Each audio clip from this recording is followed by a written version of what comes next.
அன்பார்ந்த சகோதரர்களே, சகோதரிகளே, இன்று நாம் பார்க்கின்றோம், உழைக்காமல் வீடுகளிலே அமர்ந்து உண்கின்ற மனிதர்களை பார்க்கின்றோம்.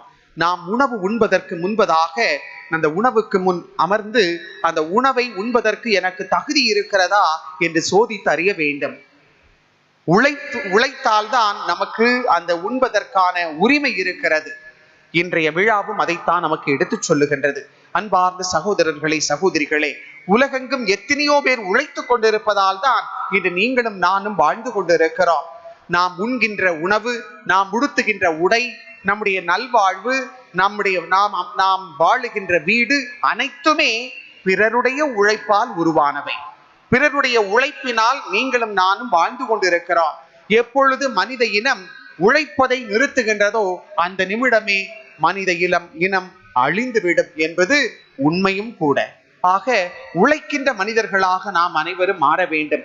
எவ்வாறு புனித சூசையப்பர், புனித யோசேப்பு உழைப்பால் தன்னுடைய திருக்குடும்பத்தை பேணி பாதுகாத்தாரோ, தந்தை கடவுள் உழைப்பை எவ்வாறு முதன்மைப்படுத்தினாரோ, எவ்வாறு உழைப்பை ஆதாமுக்கு ஒரு தலையாய கடமையாக கொடுத்து அதை நிறைவேற்ற செய்தாரோ, அதே போல நாமும் நம்முடைய பொறுப்புகளை, கடமைகளை உணர்ந்து உழைக்கின்ற மனிதர்களாக மாற வேண்டும், வாழ வேண்டும்.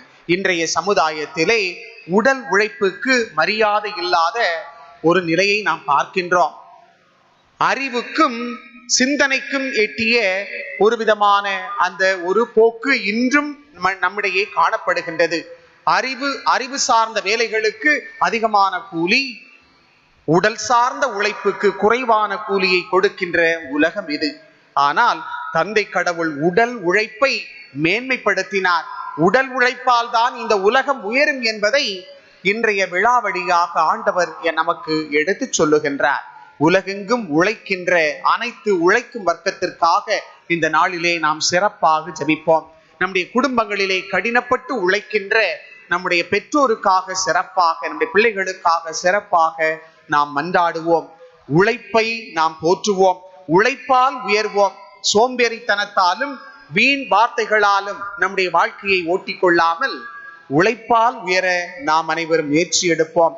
நமக்கு கொடுக்கப்பட்டிருக்கின்ற பணிகளை சரியாக, முறையாக செய்வோம். தொழிலாளர்களின் பாதுகாவலராக விளங்குகின்ற புனித யோசேப்பு, புனித சூசையப்பர் உலகெங்கும் இருக்கின்ற அனைத்து உழைப்பாளர்களையும் தொழிலாளர்களையும் நிறைவாக ஆசீர்வதிக்க நாம் இத்திருப்பலியிலே சிறப்பாக மன்றாடுவோம்.